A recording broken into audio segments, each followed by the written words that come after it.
నమస్కారం గురుగారు. గురుగారు, కామాఖ్య అమ్మవారి ఆలయంలో ఇప్పటికీ కూడా శాస్త్రవేత్తలకు కూడా తెలియని అంతు చిక్కని విషయాలు, రహస్యాలు ఎన్నో ఉన్నాయని చెప్పేసి చెప్తున్నారు. అసలు నిజమే అంటారా ఇదంతా? అవునమ్మా.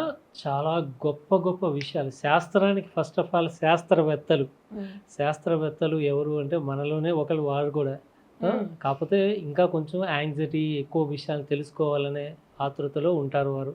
అమ్మా, ఈ శాస్త్రవేత్తలకు కూడా దొరకని అంతు చిక్కని విషయాలు ఆల్రెడీ మన పూర్వీకులు ఎప్పుడో చెప్పేశారు.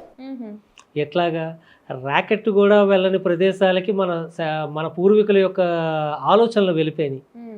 ఇప్పుడు ఈ రోజున మనం చూస్తున్న ఈ ప్లానెట్సే కానివ్వండి, గ్రహాలే కానివ్వండి, మన పూర్వీకులు చెప్పినయేగా. ఎక్కడన్నా ఏ ఐన్స్టీన్ కానీ వీళ్ళు చెప్పారని రాసుందా? లేదు. వాళ్ళకంటే ముందుగానే మన శాస్త్రం అంతా కూడా రాసుంది. అవునా? ఈ ర్యాకెట్ వెళ్ళని ప్రదేశానికి మన యొక్క ఆలోచన వెళ్ళిపోయింది ఆల్రెడీ.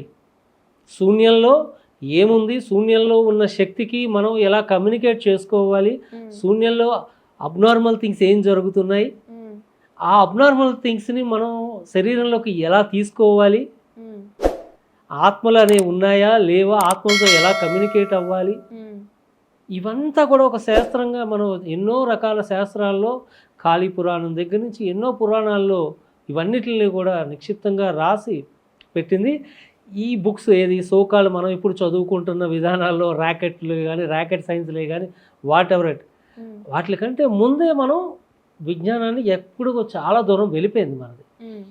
కాలక్రమేణా మనల్ని ఆ బుక్స్కి పరిమితం చేశారు అంతే. ఈ బుక్కే చదవాలి, ఆ బుక్లోనే విజ్ఞానం ఉందని. కానీ ఆ బుక్ కంటే ముందే మన పరిజ్ఞానం అంతా కూడా ఎక్కడికో వెళ్ళిపోయింది. అమ్మా, శాస్త్రజ్ఞులు ఇప్పుడు ఇంకా పరీక్షలు చేస్తూనే ఉన్నారు వాటి మీద. ఇప్పటికీ వాళ్ళకి చనిపోయిన ఆత్మ ఎక్కడికి వెళ్తుందో వాళ్ళకు ఒక కరెక్ట్ ఇది రాలేదు, ఇప్పటికీ కూడా క్లారిటీ లేదు. కానీ ఆ ఆత్మని ఆవాహన చేసుకుని ఆ ఆత్మ ద్వారా మాట్లాడిన వ్యక్తులు, పూర్వజన్మ గురించి చెప్పిన వ్యక్తులు కోకొల్లలు ఉన్నాయి మన దగ్గర, రికార్డెడ్గా ఉన్నాయి అవన్నీ కూడా. అవునా? మన బ్రహ్మంగారు తీసుకోండి, బ్రహ్మంగారు జరిగే కాలజ్ఞానం ముందే రాసి చెప్పేశారు ఆయన ఏదైనది. అర్థమైంది అంటే ఆయన ఎంతటి ముందుకు వెళ్ళగలిగారు, కాలానికంటే ముందు వెళ్ళిపోగలిగారు, ఫ్యూచర్లోకి వచ్చేయగలిగారు ఆయన. అవునా? ఐన్స్టీన్ ఇంతకంటే గొప్పవాడైతే కాదుగా, బ్రహ్మంగారి కంటే గొప్పవాడైతే కాదుగా. ఐక్యూ లెవెల్ హై అంటారు. ఏంటంటే మనల్ని భ్రమింపజేశారు అంతే. ఇవన్నీ కూడా మన విజ్ఞానం, మన తంత్రశాస్త్రం, మన మంత్రశాస్త్రం ముందు ఏ ర్యాకెట్ సైన్స్ కూడా పనికిరాదు. ఎందుకంటే మనం ఇంకా శోధిస్తున్నాం, సైన్స్ ఇంకా శోధిస్తుంది, ఇంకా శోధనలోనే ఉంది, ఇంకా సర్చింగ్లోనే ఉంది, ఇంకా పర్ఫెక్ట్గా ఇది అని చెప్పడానికి ఎక్కడ ప్రాముఖ్యాలు లేవు.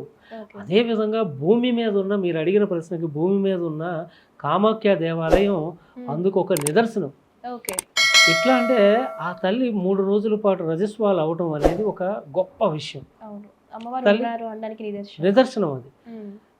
దాన్ని కూడా ఆహ్వానం చేస్తున్నారు ఈ రోజున కొంతమంది, అది మాట్లాడుకుందాం. ఈ విషయంలో అక్కడ ఒక నది, అమ్మవారి నీలాచల పర్వతం పక్కనే పారే నది ఈ 3 రోజులు ఎర్రగా మారిపోతుంది. ఇది ఎట్లా జరుగుతుంది మరి? ఇది ఎంతమంది శాస్త్రజ్ఞులు ప్రయోగాలు చేస్తూనే ఉన్నారు ఇప్పటికీ కూడా దాన్ని కనుక్కోవడానికి.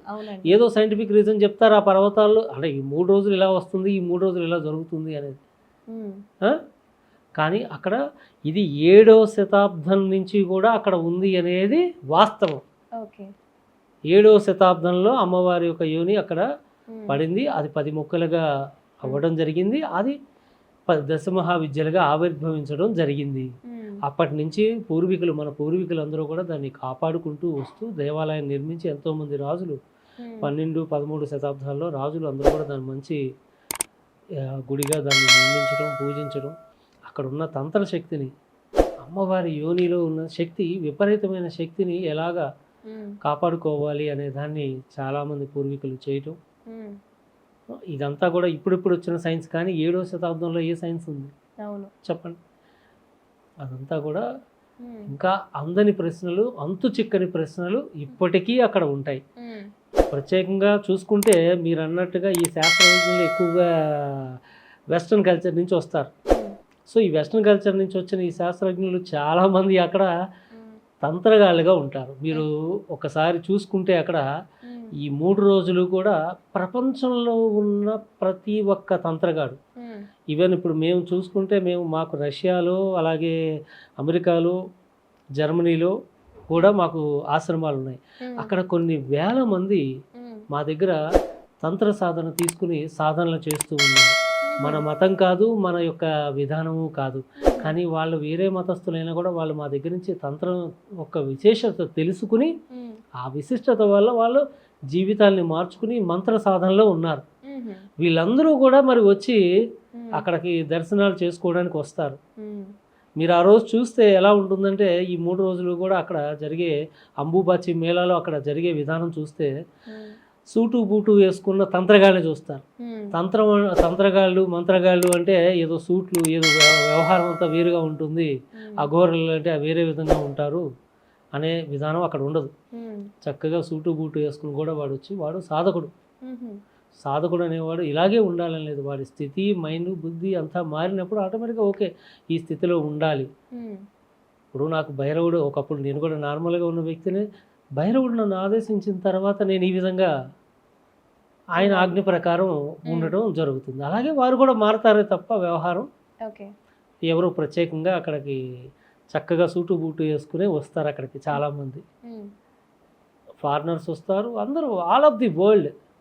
కంప్లీట్గా భూమి మీద ఉన్న తంత్రగాళ్ళందరికీ అదొక శిక్షణ కేంద్రం లాంటిది. అందరూ వస్తారు. కానీ అక్కడ ఎలాంటి ఇది లేదు. ఇప్పటికీ కూడా ప్రయత్నాలు, మీరు అన్నట్టుగా సైంటిస్టులు ప్రయత్నాలు చేస్తూనే ఉన్నారు. వాళ్ళు రకరకాల పేర్లు పెట్టి కొండలో వచ్చే నీరు ఈ 3 రోజులు ఇలా ఉంటుంది, అలా ఉంటుంది అని చెప్తున్నారు. కానీ దానికి ప్రామాణికంగా ఎవరు పూర్తిగా ఇది ఇవ్వలేకపోయారు. ఇప్పటికీ కూడా ఆన్ రికార్డెడ్గా చెప్తున్నారు. ఆన్ రికార్డెడ్గానే మీరు కూడా వెరిఫై చేసుకోవచ్చు.